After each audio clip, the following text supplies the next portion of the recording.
जब जीव को मनुष्य शरीर में जन्म लेना होता है तो प्रकृति में वर्षा के साथ आता है, प्रकृति में वर्षा के साथ आया और फसल में मूली, गाजर, गेहूं, अन्न, इनमें वो जीव प्रवेश करता है और उसे माता पिता दोनों पाते हैं।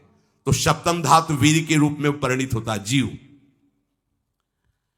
वो वीर कण के रूप में माता के उदर में जब प्रवेश करता है तो एक रात्रि में मां का और पिता का दोनों का वो जो वीर मिलता है, उस रज और वीर के मिलने से एक कलल सा बनता है।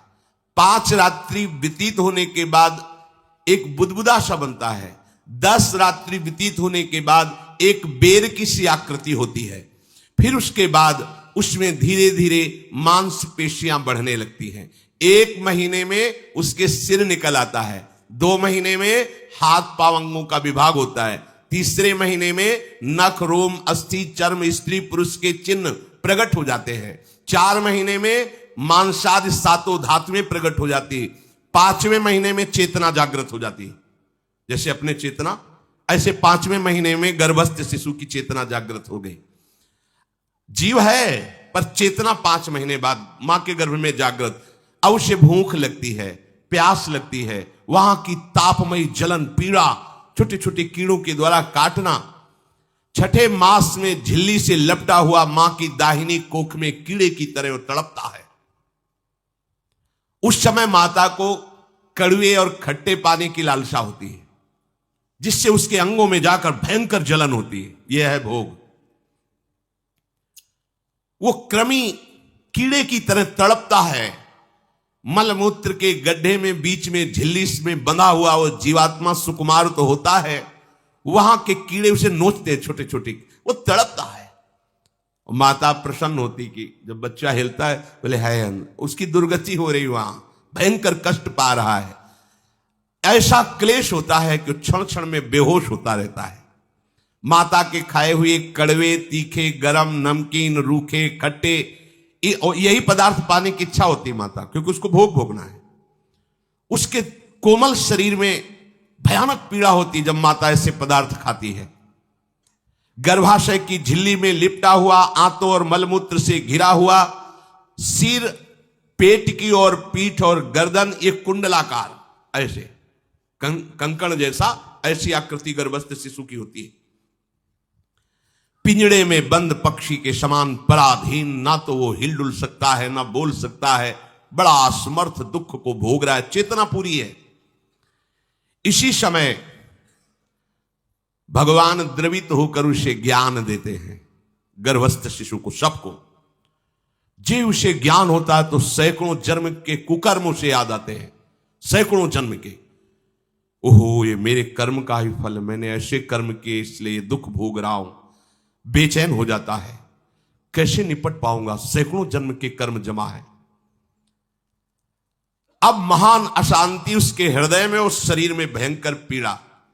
कुंडलाकार शरीर है, हिल भी नहीं सकता है, बस कीड़े काटते, बड़ी तड़पन, बड़ी जलन, भूख प्यास की जलन। अब एक और भयानक जलन हुई, उसे स्मरण हो जाता है कई जन्मों के, सैकड़ों जन्मों के पाप कर्मों का। 7वां महीना आरंभ हुआ कि ज्ञान का उन्मेष हो गया। अब प्रसूति वायु उसे चला रही है, तड़पता है वो। सप्त धातु में स्थूल शरीर से बंधा हुआ वो जीव भयभीत होकर के पुकारता है, अगर कोई भगवान है तो एक बार मुझे यहां से निकाल दे। वो विनय करता है भगवान से, कोई अगर भगवान है जिसने मुझे इस बंधन में डाला है, एक बार निकाल दे, यहां से जाके केवल भजन करूंगा। जीव कहता, जंतुरुवाच तस्योपशन्नमवितुम जगदिच्छयात् नाना तनोर्भुवि चलच्चरणारविंदम सोहम ब्रजामि शरणम रकुतो भयम में येने दृशी गतिरदर्श सतोनुरूपा। हे प्रभु, मैं बड़ा अधम हूं। ये ज्ञान भगवान की तरफ से गर्भस्थ शिशु को होता है।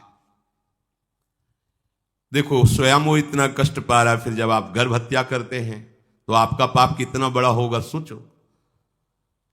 सब माताओं से विनय है, संयम से रहो, सावधान रहो। ये हत्या ऐसी नहीं कि तुम्हारे दान पुण्य से क्षमा हो जाएगी। ये जो भ्रूण हत्या है, गर्भ हत्या है, बहुत बड़ा पाप है। आप लोग अज्ञान के कारण इसको ध्यान नहीं देते, इसे खिलवाड़ समझते हो। कितना ज्ञान है। बेटी ही मां है, बेटी ही बहन है, बेटी ही पत्नी बनती है, बेटी ही किसी के जीवन को धारण करने वाली बनती है। और आपने गर्भ में देख लिया बेटी है, तुम स्वयं मां होकर उसका साथ दे रहे हो, उसका नष्ट करने के लिए। हमारी तो बात ही समझ में नहीं आती, क्या बुद्धि भ्रष्ट हो गई। अगर पुरुष का इतना महत्व है तो बेटियां ना हो तो तुम्हारी कौन सी गति होगी, सोचो जरा। जीना मुश्किल हो जाएगा तुम्हारा। तुम पुरुष किस काम के रह जाओगे। तुम्हारा अर्धांग काट दिया जाए तो तुम कैसे होगे। ये स्त्री स्वरूप अर्धांग है। जिस घर में एक मां बहन नहीं है, स्त्री स्वरूप नहीं, स्मशान जैसा वो होता है। ध्यान दीजिए, ये बहुत बड़ी गलती है जो अपनी बेटियों की हत्या करते हैं। और ये वो पाप है जो अक्षम्य अपराध है। स्त्री हत्या करना शास्त्रों में बहुत बड़ा पाप कहा गया है। फिर वो तो बच्चा है, बिल्कुल नहीं। जिनसे हो गया है, श्रीमद् भागवत का सप्ताह मूल संस्कृत से सुनो और भगवान से प्रायश्चित प्रार्थना करो कि हे नाथ, भूल से गलती हो गई, दूसरा कोई उपाय नहीं। ध्यान से समझ लीजिए, तुम्हारे भ्रूण हत्या गर्भ हत्या के पाप को नष्ट करने में एकमात्र श्रीमद् भागवत समर्थ है, दूसरा कोई नहीं। कोई दान पुण्य तीर्थ स्नान तुम्हें क्षमा नहीं कर पाएगा। यह ऐसा महापाप है। अगर हृदय में जलन करके और मूल संस्कृत के द्वारा पूरी 7 दिन में भागवत श्रवण की जाए नियम से, तो भागवत समर्थ है, इस हत्या के पाप से भी आपको मुक्त कर देगी। जिनके ऐसे हत्या हो गई हो करवा लो, नहीं तो बुद्धि आगे भ्रष्ट करके तुम्हें हरि गुरु से विमुख कर देगा। ये पाप ऐसा नहीं कि तुम्हें 2-4 माला घुमाने से क्षमा हो जाएगा। ये महत अपराध है। सबकी समझ में नहीं आता, समझ जाओ, नहीं तो आप जहां भी हो वहीं से भ्रष्ट कर देगा। ये अपराध नष्ट नहीं होगा, श्रीमद् भागवत की कृपा से नष्ट हो जाएगा। यह हमें बहुत विश्वास है। श्रीमद् भागवत सप्ताह की यह है ही महामहिम। प्रेत योनि को प्राप्त धुंधकारी को सीधे भगवत पार्षद स्वरूप देकर परम पद में आरूढ़ कर दिया, केवल 7 दिन की। मूल संस्कृत एक भी श्लोक नहीं छूटना चाहिए। अगर सप्ताहिकी का पारायण हो तो इस भ्रूण हत्या गर्भ हत्या से भी निवृत्ति मिल जाए। अब वो जीव भगवान को पुकारता है, मैं बड़ा नीच अधम हूं। आहा, भगवान आपने जो मुझे गति दिखाई है तो मेरे कर्म के अनुसार ही है, आपका इसमें कोई दोष नहीं।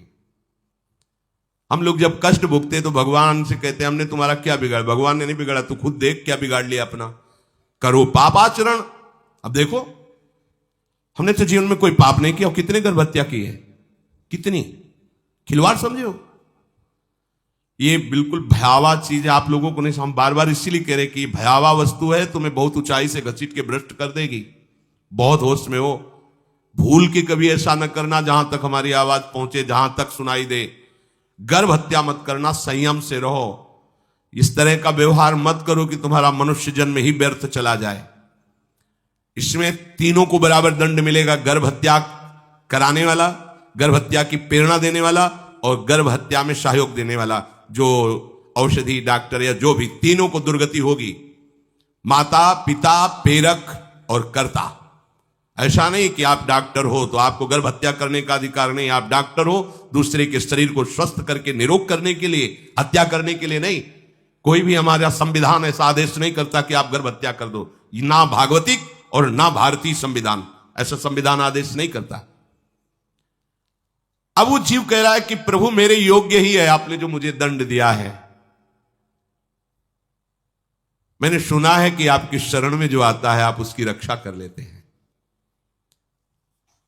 आपकी जो शरण में हो जाता है वो इस भूमि पर, भारत भूमि पर, विश्व पर निर्भय विचरण करता है। कोई उसे भय नहीं प्रदान कर सकता। प्रभु मैं इस माता के उदर में माया का रहस्य न जानने के कारण ऐसे कर्म किए कि मैं आ गया हूं। बहुत दुख पा रहा हूं। हे निर्विकार अखंड बोध स्वरूप परमात्मा, मैं बार बार नमस्कार करता हूं। प्रभु मेरे ऊपर कृपा कर दो, एक बार इस गर्भ से निकाल दो, मैं यहां से बाहर जाकर आपका निरंतर भजन करूंगा। ये वादा करके आए हम प्रभु से सब। प्रभु ने करुणा करके हमें चांस दिया है मनुष्य शरीर। प्रभु मैं बहुत जन्मों से इस समय स्मृति आ रही देख रहा हूं, कर्मों में भटकता रहा आपसे विमुख होकर के। ये जो मुझे अभी ज्ञान हो रहा है केवल आपकी कृपा से तत्कालिक है, तत्कालिक। एक तत्कालिक वैराग्य होता है, जैसे कथा सुनियो मन में आया कि अब तो भजन ही करना है, ये तत्कालिक है, स्थायी नहीं है। इसे स्थायी बनाओ। प्रभु आप अंतर्यामी हो, आप सब कुछ जान रहे हो। तीनों तापों की शांति के लिए भक्तजन आपका भजन करते हैं। मैं देहधारी होकर जीव माता के उदर में मलमूत्र से रुधिर की झिल्ली में फंसा हुआ माता की जठराग्नि के ताप से जल रहा हूं। प्रभु एक एक क्षण में यहां विकल होकर केवल इंतजार कर रहा हूं कि किस समय मुझे यहां से निकाला जाएगा। दीन बंधु, यहां से कब मैं निकलूंगा। स्वामिन आप बड़े दयालु हो। आप जैसे उदार प्रभु ने मुझ गर्भस्थ शिशु को यह ज्ञान दिया। हे दीन बंधु, आप अपनी कृपा से प्रसन्न हो जाइए। प्रभु एक बार निकाल दीजिए, मैं ऐसा भजन करूंगा कि दोबारा संसार के दुख में नहीं आऊंगा। कपिल भगवान कहते हैं, हे माता, वो गर्भस्थ बालक शिशु भगवान से प्रार्थना करता है, भगवान का आदेश होता है, तत्काल प्रसव वायु धक्का मारती है। जे ही प्रसव वायु धक्का मारती तो उसको ऐसा भयंकर कष्ट होता है, जैसा पीछे लिखा है कि जैसे जिंदा किसी की चमड़ी उतारी जाए, ऐसा मां के गर्भ से निकलते समय उसे कष्ट होता है। वो अत्यंत कष्ट से व्याकुल होता है। उसी समय उसका वो ज्ञान नष्ट हो जाता है जो भगवान ने दिया था। उस समय उसकी श्वास की गति रुक जाती, जैसे किसी का गला दबा दिया जाए तो कैसा लगेगा। ऐसी ही पूरी की पूरी भागवती की स्मृति नष्ट हो गई। होश आया तब देखा कि वो बाहर पड़ा हुआ है, माता के उस मलमूत्र में सना हुआ बिष्ठे की कीड़े की तरह।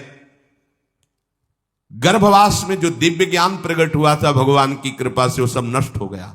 भूमि परत भा ढाबर पानी, तिम जीवे माया लपटानी।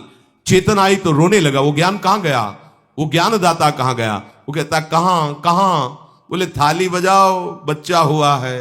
और वो तो रो रहा है कि कहां, वो ज्ञान कहां गया जिसके बल से मैं कह रहा था कि बाहर निकाल दो, मैं आपका भजन करूंगा। सब खत्म ज्ञान। जो लोग उसका अभिप्राय नहीं समझते, वो उत्सव मनाते हैं, बालक हुआ है, वो रो रहा है, वो कहां गया ज्ञान, कहां कहां कहां। छोटा बालक यही रोक कहता कहां।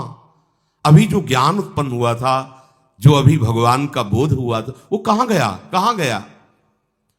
घर परिवार के लोग उसका पालन पोषण करते रहते हैं, उसमें कोई निषेध करने की शक्ति नहीं हो रही। मच्छर काट रहा है, दुख हो रहा है, हटा नहीं सकता बालक। उस जीव को शिशु अवस्था में जब कपड़ों पे लिपेट कर ऐसे लिटाया जाता है तो इतना कोमल त्वचा होती कि कपड़े भी उसको, जैसे खुजलाहट है, पीड़ा है या जलन है, बिल्कुल कोमल त्वचा होती, कुछ नहीं कर सकता वो, बस रो सकता है। ना खुजलाने की, ना करवट बदलने की, ना उठने की कोई सामर्थ्य नहीं। बड़ा कष्ट पाता है बाल्यावस्था में, क्योंकि त्वचा बड़ी कोमल होती, दास मच्छर आदि जीव उसको काटते हैं। गर्भावस्था का कोई ज्ञान नहीं रहा, सिर्फ रोना ही रोना रह रहा। इस प्रकार उसकी बाल्यावस्था कटी, कौमार अवस्था आई, पौगंड अवस्था, इनमें वो खिलवाड़ में फंस गया। जैसे जैसे बड़ा होता जाता, चेतना, गुनगुना, ये कार, ये प्लास्टिक के ऐसे उनमें मगन है। देखो ना छोटे बच्चों को, अज्ञानवश इसकी ये अवस्था कट गई। बड़े भाग्यशाली ऐसे भी बच्चे हैं जो तुतला के बोलते, उनकी मैया कहती राधा बोलो, राधा। देखो ये सौभाग्य, प्रणाम है उन माताओं को जो अपने बच्चों को भगवान नाम बुलाती हैं कि आप बोलो श्री हरिवंश बोलो, राधे राधे बोलो। धीरे धीरे उसकी युवा अवस्था पहुंची। इस समय उसके अंदर एक भूत सवार होता है। जवानी का भूत है, ये सबके सवार होता है। अगर मंत्र चल रहा है तो भूत नहीं चढ़ेगा, नाम चल रहा है तो भूत नहीं चढ़ेगा, नहीं तो भूत चढ़ जाता है। ये कुछ भी करवा सकता है भूत, भूत ही तो है ना। वैसे ही पंचभूत लिपट गए, ये ऊपर से जवानी का और भूत सवार हुआ तो जौवन ज्वर के ही नहीं बलकावा। जवानी में कोई भी ऐसा अपराध नहीं जो हो ना जाए। बड़ा भयानक इसमें स्वरूप होता है। इसमें केवल भोग, केवल भोग, एक ही दृष्टि रहती है, भोग भोगना। अज्ञानवश जब भोगों की प्राप्ति में बाधा पड़ती तो भयंकर वो क्रोध करता है, शोकाकुल होकर हिंसा कर बैठता है। जैसी घटनाएं सुनने को मिलती हैं, राक्षसी घटनाएं, ये भूत है जवानी का। जहां कामना में बाधा पहुंची, क्रोध, क्रोध में वो समझ नहीं पाता कि मेरे जैसा ही प्रिय शरीर उसका है जो मैं वर्ताव कर रहा हूं। सदेहेन मानेन वर्धमानेन मन्युना करोति विग्रहम कामी कामेष्वंताय चात्मनः। जैसे जैसे देह बढ़ता जाता है, पुष्ट होता जाता है, वैसे वैसे भोग वासना और अभिमान बढ़ता जाता है। वो काम परवश होकर अपना नाश करना शुरू कर देता है। यौवन, वो फिर खोटी बुद्धि वाला वैसे ही पाप करने लगता है जिन पापों के कारण उसकी दुर्गति हुई थी, नरक आदि की, और मां के गर्भ में आया था। देहाभिमान वश निरंतर मैं करूंगा, मैंने भोगा, मैं वो भोगूंगा। उसे ये ज्ञान नहीं रहता कि मैं वादा करके आया हूं कि भजन करूंगा और इस संसार से मुक्त हो जाऊंगा, भूल गया। इसी शरीर से उसको फिर भयंकर कष्ट भोगने पड़ेंगे। इसी का नाम संसार चक्र है। अगर कहीं उससे सत्संग मिल जाए, सन्मार्ग में चल दे, तो माया भेजती है दो प्रकार के लोग उनको भ्रष्ट करने के लिए। एक जिह्वा रसेंद्री को और एक उपस्थेंद्री जनेंद्री के भोगों का समागम भेजती है। फिर ही भोगो, ध्यान रखना, शास्त्र है, सत्य एक एक अक्षर है। जब किसी को सत्संग मिल जाता है तो सत्संग का प्रभाव होता है भगवत मार्ग में रुचि पैदा करना, प्रभु अच्छे लगना, प्रभु का नाम जप करना, सत्य मार्ग में चलना। जब तुम सतमार्ग में चलोगे तो दो प्रकार के लोग भेजे जाएंगे।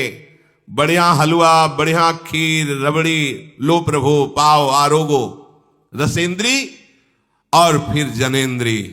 फिर ही कोई परेशानी नहीं, भोगिए आप। फिर वो ऐसे विषयी पुरुषों का संग करके वैसे ही पहले की तरह फिर पाप करने लगता है।